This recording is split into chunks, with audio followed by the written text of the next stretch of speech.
the topic that we are discussing here, Mr. Rijiju, is very important because I was going through the facts and I just saw that the oldest case in this country is some 45 years old case.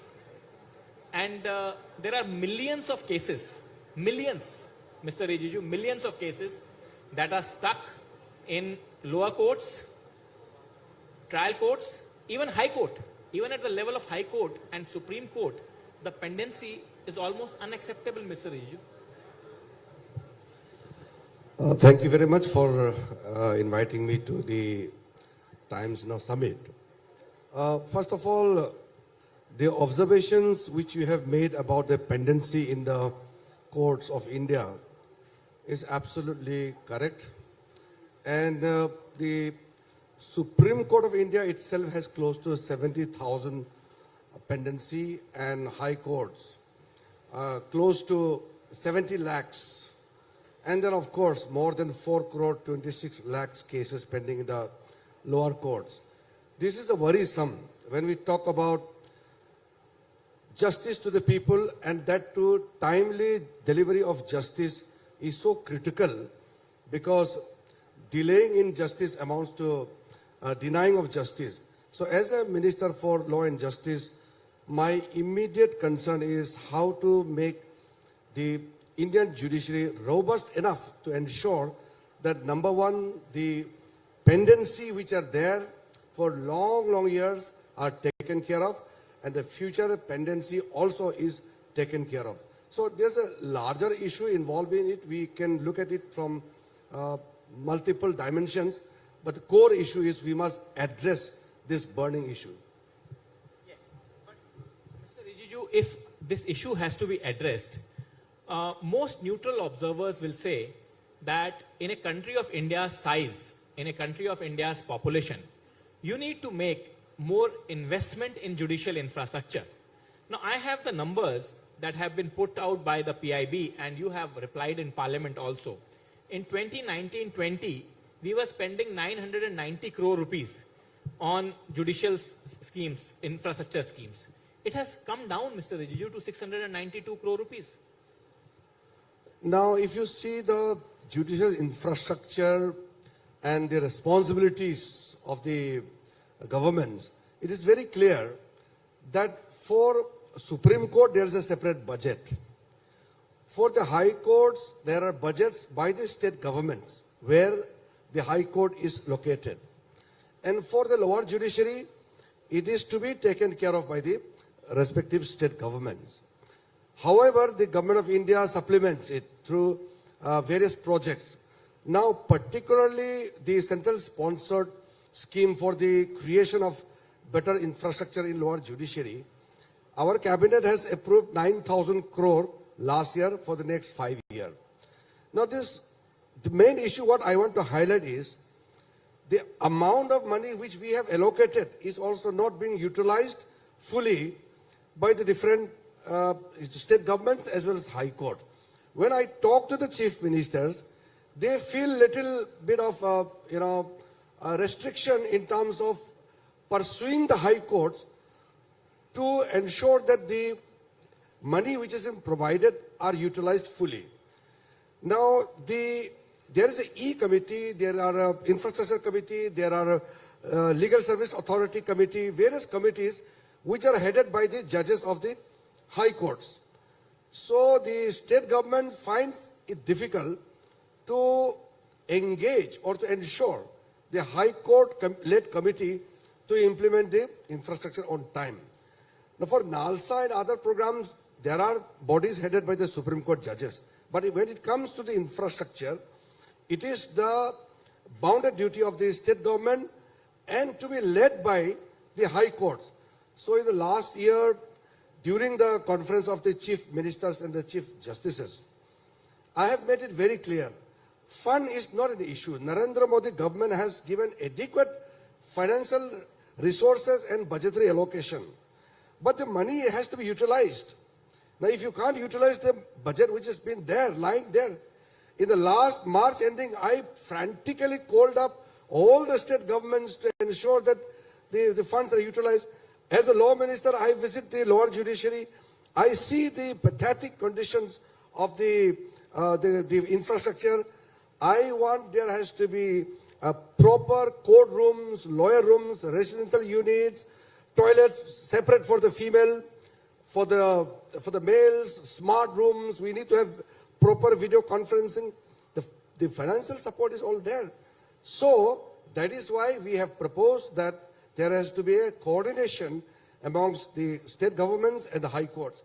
Now, I'm happy to inform you that most of the state governments have informed me, even the High Court Chief Justices have informed me that they are working on the mechanism to ensure that the funds are utilized. You are, as a law minister, Mr. Rijiju, you have traveled a lot, and particularly to areas like Jharkhand, Chhattisgarh, Northeast. You have specially started conferences in Northeast, where Chief Justices of all Northeastern High Courts come together and participate. You are saying that state governments are somehow reluctant to edge or push or nudge the High Court Chief Justices. You're saying that they are coming to a coordination or working mechanism. But do you think that is enough? That is going to solve the problem of the judicial infrastructure? And my additional question, Mr. Rijiju, is millions of people are languishing in our jails as under trial prisoners. They are in the custody of the courts. The court is the custodian of theirs. Who is responsible for their plight, Mr. Rijiju? They must not suffer for the delay in trial. So, first on the under trials matter, Yes. there's a clear-cut, suggestion from my side to all the courts, and the high courts are monitoring the district courts, and the under trial review committee is headed by a district court in the respective districts. In this Azadi Ka Amrit Mahotsav, 75th years of India's independence, we have taken some bold decisions. Now, Home Ministry has already issued the guidelines to release those under trials. They are languishing in the jail, for the lack of so many support system. I don't want to elaborate on those matters, which will take long time. But now, lots of under trials are being released, and under the guidance of the district judge, the review committee is holding meetings quite frequently. And I'm also monitoring it. I have also spoken to most of the Chief Justices of the High Court that the Chief Justice of High Court also needs to monitor in their respective jurisdiction. Things are much better now. And about the problem in terms of coordination, as you also rightly mentioned, it is difficult for the chief ministers to give some kind of deadline to the High Court-led committee or High Court judges-led committees. Because we have an independence of judiciary, and judiciary has its own wisdom to carry out its own works and other obligations. But as a law minister, whenever I meet the judges, especially the Chief Justice of the High Court, I make it sure that I raise this issue, and they listen to me, because as a law minister,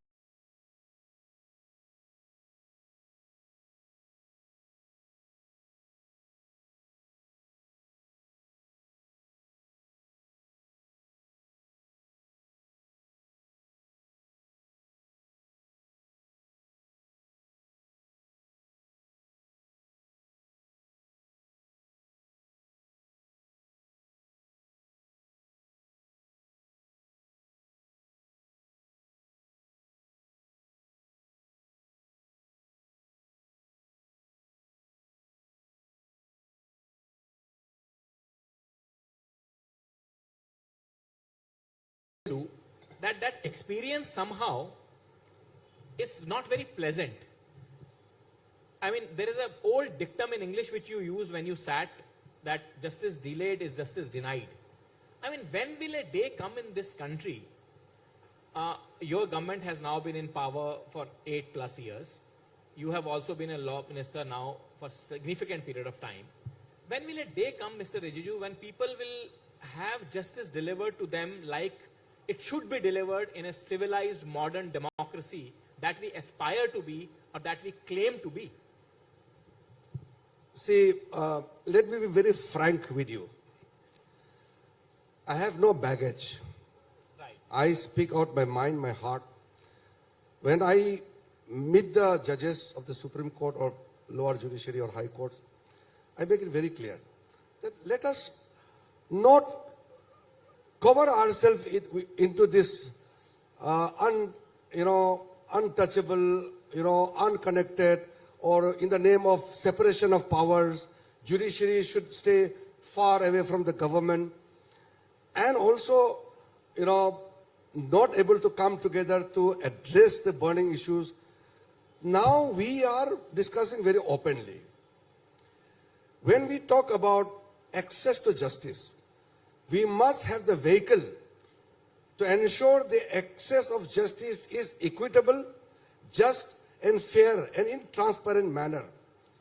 Now, why do you think some of the senior advocates get huge fees? Can a common man afford the fees of 30 lakhs, 40 lakhs per hearing? Some of the advocates charge 30, 40 lakhs per hearing, not per case. That means the rich people can afford justice because they are ready to pay. Why do somebody is ready to pay that much? Because the person is confident that if he pays that much amount to a particular advocate, he will be able to get justice. That means you are actually buying justice by spending more money. My point is, when we talk about equitable justice, then the lawyers and the judges must ensure that the cases are not influenced by somebody is more influential, or its judgment should not be influenced by some people who are more influential or who can spend more money. We have developed the concept of pro bono. I have requested some of the senior advocates, lawyers to go for free legal aid. Why not? You earn lots of money, now do some free social service to the people. Recently, I was in Jammu and Kashmir. Before I reached the spot, I spoke to the Jammu and Kashmir High Court Chief Justice to ensure that some of the lower judges in Tehsil District Court, judges should hold and conduct Lok Adalat. So I was extremely delighted that by the time I reached the venue, lots of cases are settled on the spot. Now, I am frequently visiting lots of places to ensure that the justice delivery is not done only from the courtrooms, but justice can be delivered at the doorsteps of the people. There are many mechanisms to handle that. And through the larger effort of the government, we have developed tele-law, the legal aid provided by our panel lawyers, the paralegal volunteers, and there are many lawyers who are really devoted and dedicated to provide legal aids. We have Nyay Bandhu scheme. Nyay Bandhu schemes from last year, we decided to provide it free legal aid. We don't charge any money. Government is taking bold initiative, encouraging steps, which can be seen. These days, you must have seen wherever I visit. Thousands and thousands of people come, and I tell them, if you have any problem, law minister is here, speak to me. I speak to the judges, I speak to the lawyers, I go and meet the common citizens. This is the proactive step which we must ensure, which Prime Minister had made a remark in 2015. Sabka Saath, Sabka Vikas, Sabka Nyay. Now, justice to all cannot just happen if we just are dependent on the system. System has to be made to function. And our government is on full job. But the only issue is, because of the legacy, because of the way in which we function, the ratio, whether it's a police public ratio, it's a judges advocate ratio, or anything, doctor public ratio, ratio in India will always be bigger than the ratios of the smaller nations. There are typical reasons for that, but I'm not going into any kind of excuses. But come what may, we have to take some key initiative at any given time. We should not wait for future to deal with the problem which we are facing now. And I am very, very clear about that. So I am going all out in terms of reaching out to the people. I am not confined to files and papers. Well, you are a young and dynamic minister. That is what is expected of you in a cabinet led by a dynamic prime minister. Now, Mr. Rijiju, let me come back to this ratio, the lawyers and the judges. Now, lawyers, senior advocates, you mentioned ratio is smaller. But despite that, Mr. Rijiju, your government is sitting on the recommendations of the collegium. I mean, you need to appoint judges fast. You're not doing it. Anybody who asks this question, I'm not targeting you particularly, anybody who asks this question of pendency of the names recommended by the collegium, they are the people who really fail to understand the issues which is there in hand. And more than that, I have the greatest respect for the judiciary, which everybody must be. Every judge is not right, but every judgment is correct and right because it is a judicial pronouncement. In a democratic setup, nobody can disrespect the judiciary and nobody can disobey a court order. Right. Now, where do you draw the authority from? You draw your authority, or you are in a position mainly because of two reasons or two sources. One is you are authorized by the people of India. Right. Second, you draw your source from the Constitution of India. The Constitution of India is a religious document for everybody, especially for the government. Anything which is alien to the Constitution, merely by a decision taken by the court or some judges, how do you expect that the decision will be backed by the people of the country? Collegium system is alien to the Indian Constitution. You tell me under which provision the collegium system has been prescribed. But because the Supreme Court, in its own wisdom, through a court ruling or through a case judgment known as first judge's case, created a collegium. Now that collegium, whether the Supreme Court collegium or High Court collegiums, they recommend the name. And government has to do due diligence. Prior to 1991, all the judges are appointed by the government. You are a fine English speaker. You can read the dictionary, whichever dictionary you want to pick up, you read it. What is the difference between consultation and concurrence? Is it same? Constitution says that the president shall appoint, means government shall appoint the judges of the Supreme Court and High Court in consultation with the Chief Justice. And for the High Court, the Chief Justice of the High Court. Now, when the collegium system was introduced, which is alien to Indian Constitution, but government of that day and now also, we very well respect the collegium system until or unless it is replaced by a better system. I'm not going to get into the debate and discussion of what that system should be, but that require a better platform or better situation.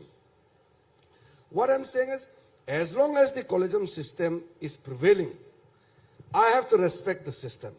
But if you expect the government should merely sign the name to be appointed as a judge, just because it is recommended by the collegium, what is the role of government then? What does the word due diligence mean? Because the Supreme Court in its order itself has said that government has to do due diligence. The government has all the apparatus and mechanism to find out the background, the status of particular person.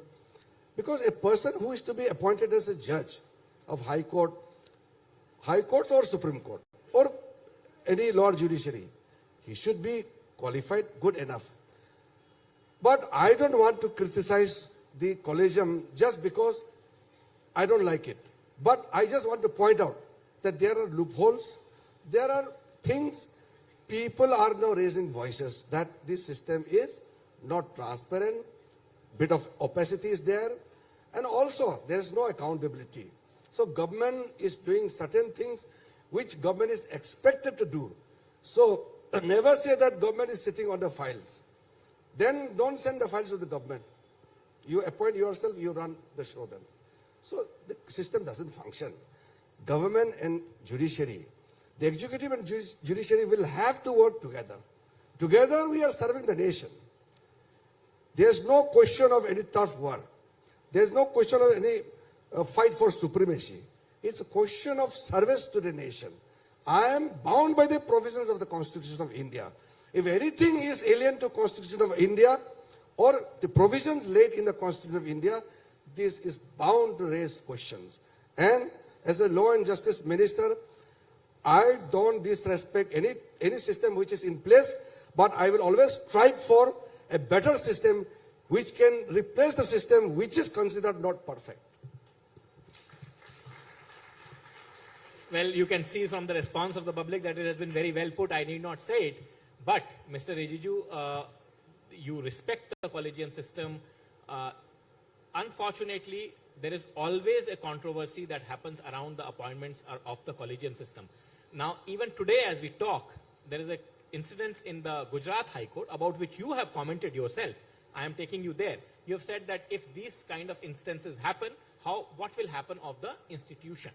And such instances should not happen. Now, Collegium says that we did not recommend the transfer of the said judge, but the transfer still happened.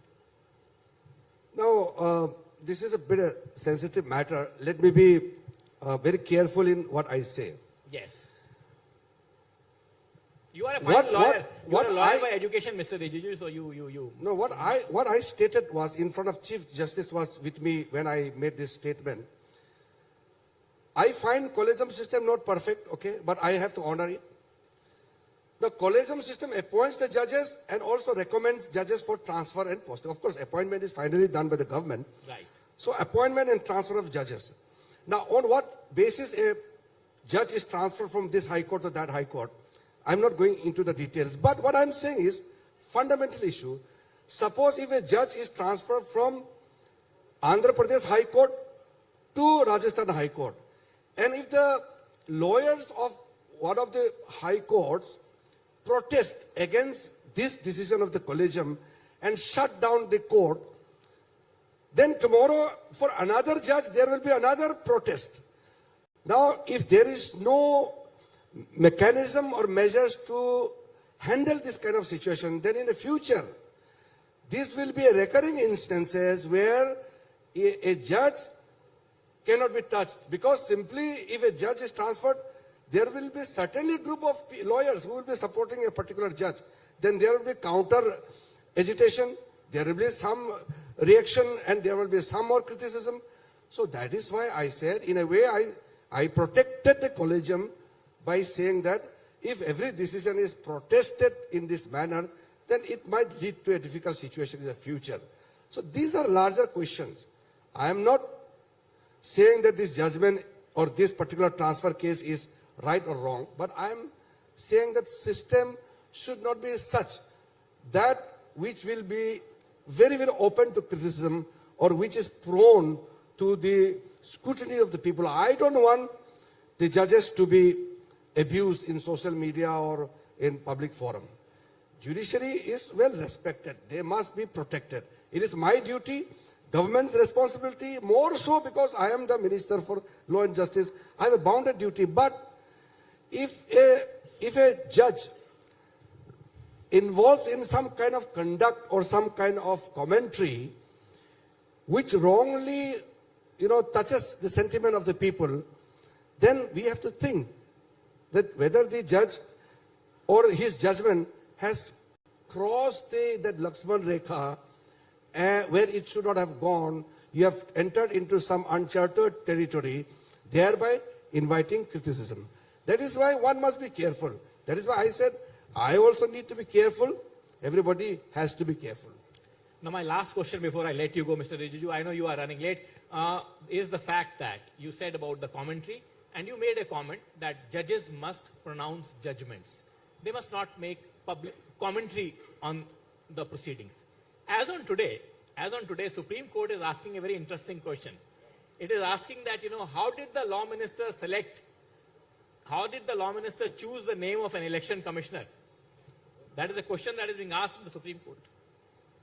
Then people will ask that how did this collegium selected a particular person to be appointed as a judge. This question will lead to, difficult situations. So that is why I said, the old wisdom, a judge must speak from his judgment. Now you media people also will report if a judge makes certain commentary during the hearing, you will report that as headline. Whereas that reported observation is not part of the judgment.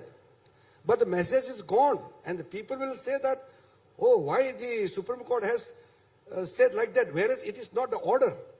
So, I cannot tell how judges should behave, but the convention says that a judge must speak from his judgment, or through his judgment. Through his judgment. As always, very well spoken, Mr. Rijiju. As always, thank you very much for taking time out to come to Times Now Summit. And we are absolutely delighted to have you. As always. Thank you very much. It's my privilege to be invited among such a wonderful audience here. Thank you very much.